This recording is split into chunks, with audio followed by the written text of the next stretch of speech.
नमस्कार साथियों, सबसे पहले तो आपको दशहरा की हार्दिक शुभकामनाएं। आशा करते हैं कि नवरात्रि का पर्व आपका बहुत अच्छे से बीता होगा। पिछले वीडियो में हम सब बनारस गए थे और बनारस के दशाश्वमेध घाट के दर्शन किए थे। तो आज हम सब चलते हैं सभी घाटों में एक अत्यंत महत्वपूर्ण घाट जिसमें भगवान शिव स्वयं वास करते हैं। इसका नाम है मणिकर्णिका घाट। तो आइए चलते हैं मणिकर्णिका घाट की तरफ। हम सब जब बनारस गए थे तो हमारे योजना में मणिकर्णिका घाट नहीं शामिल था, लेकिन ऐसे एक दिन शाम को प्लान बना कि बनारस आए हैं और यहाँ की कुछ प्रसिद्ध चीज़ों को अगर न लेकर जाएं तो ठीक नहीं होगा। तो उसी की खोज में हम सब निकल पड़े। गोदोलिया चौराहे से एक रास्ता जो मणिकर्णिका की तरफ जाता है, उधर कुछ खाने पीने की प्रसिद्ध दुकानें हैं। तो हम लोगों ने सोचा कि यहाँ के प्रसिद्ध अचार तो ले ही लें, और चूंकि संयोगवश उस दिन रविवार था इसलिए अधिकतर दुकानें बंद थी। तो हम लोग दुकानों को ढूंढते ढूंढते हम लोग काशी विश्वनाथ के गेट नंबर 4 तक पहुंच गए। अब काशी विश्वनाथ के गेट नंबर 4 में पहुंचे तो उसके बाद फिर थोड़ा सा और आगे बढ़े तो वहां पे लिखा था मणिकर्णिका। अब मणिकर्णिका सामने हो और उसके दर्शन करने ना जाए, ऐसा हो ही नहीं सकता। एक अजीब सा खिंचाव, एक अजीब सी रूहानियत यहाँ पर है जो आपको अपने अंदर खींच लेती है। तो हम सभी उसी के वशीभूत होकर चल पड़े मणिकर्णिका घाट की तरफ। उस दिन रात के करीबन 9 बज चुके थे। एक अजीब सी थकान पूरे शरीर में थी, क्योंकि हम सब उसी दिन विंध्याचल देवी के दर्शन करके लौटे थे तो काफी थके हुए थे। लेकिन मणिकर्णिका घाट का नाम देखते ही न जाने कैसे थकान सारी गायब हो गई और हमारे कदम बरबसी खींचे चले गए मणिकर्णिका की तरफ। वाराणसी शहर, जिसे हम बनारस के नाम से भी जानते हैं, न जाने कितनी चीजों के लिए प्रसिद्ध है। मंदिर से लेकर पतली गलियों तक, गंगा आरती से लेकर प्रसिद्ध घाटों तक, ये शहर न जाने कितनी विविधताएं लिए हुए सदियों से हमारी संस्कृति का साक्षी बना हुआ है। इस शहर के बीचों बीच सबसे पवित्र नदी गंगा बहती है, तो इसके किनारे बसे घाट अपनी एक अलग कहानी बयां करते हैं। गंगा किनारे बसे इन घाटों में से एक घाट है मणिकर्णिका घाट। वास्तव में यह घाट न जाने कितने रहस्यों को अपने अंदर दबाए हुए आध्यात्म का विचित्र नमूना प्रस्तुत करता है।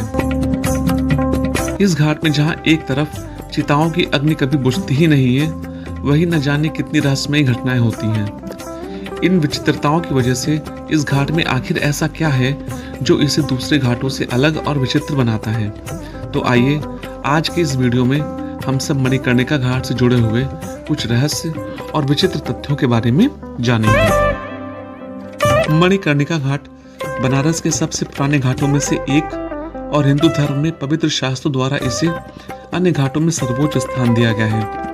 ऐसा माना जाता है अगर यहाँ किसी व्यक्ति का अंतिम संस्कार किया जाता है तो भगवान शिव स्वयं मरने वाले के कान में तारक मंत्र का जाप करते हैं और उसे तुरंत मोक्ष की प्राप्ति होती है।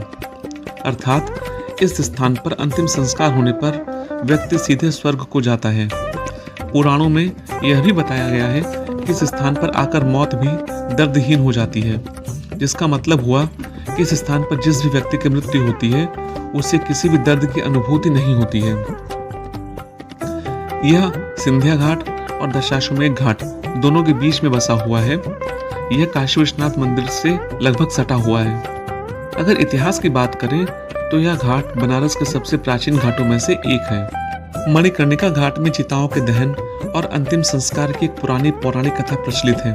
इस कहानी में ही इस घाट का मणिकर्णिका पड़ने के कारण भी छुपा हुआ है। ऐसा माना जाता है कि जब देवी आदिशक्ति, जिन्होंने देवी सती के रूप में अवतरण लिया था, अपने पिता के अपमान की वजह से वह अग्नि में कूद गई थी और उस समय भगवान शिव उनके जलते शरीर को लेकर हिमालय तक गए थे। उस समय भगवान विष्णु ने भगवान शिव की यह दुर्दशा को देखकर अपना सुदर्शन चक्र आदिशक्ति के जलते हुए शरीर पर फेंका, जिससे उनके शरीर के 51 टुकड़े हो गए। प्रत्येक स्थान जहां उनके शरीर के टुकड़े गिरे उसे शक्तिपीठ घोषित किया गया। उसी समय मणिकर्णिका घाट पर माता सती की कान की बालियां गिरी, इसलिए इसे एक शक्तिपीठ के रूप में स्थापित किया गया और इसका नाम मणिकर्णिका रखा गया, क्योंकि संस्कृत में मणिकर्ण का अर्थ है कान की बाली।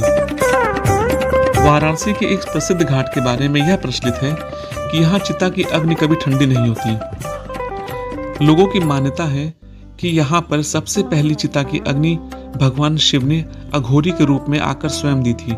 उसके बाद से वह अग्नि कभी आज तक बुझी नहीं है।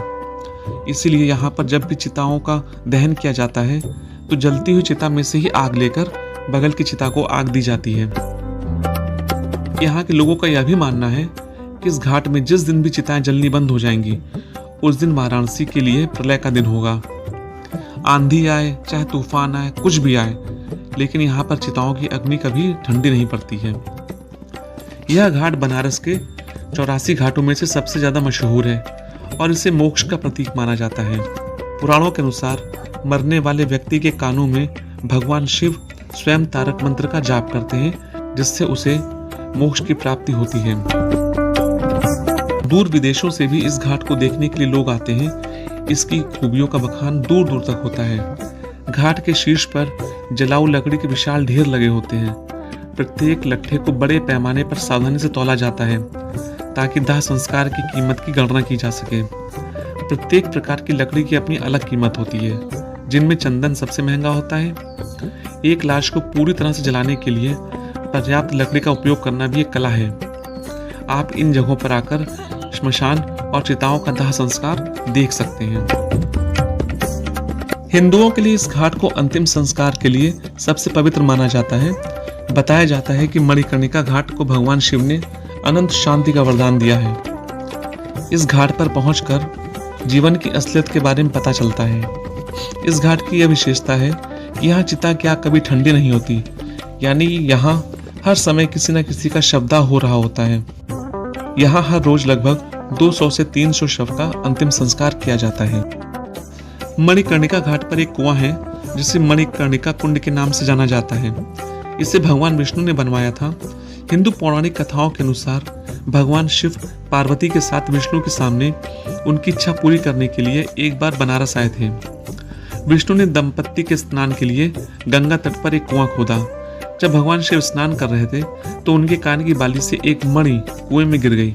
इसलिए इस स्थान के नाम के लिए मणिकर्णिका का नाम चुना गया।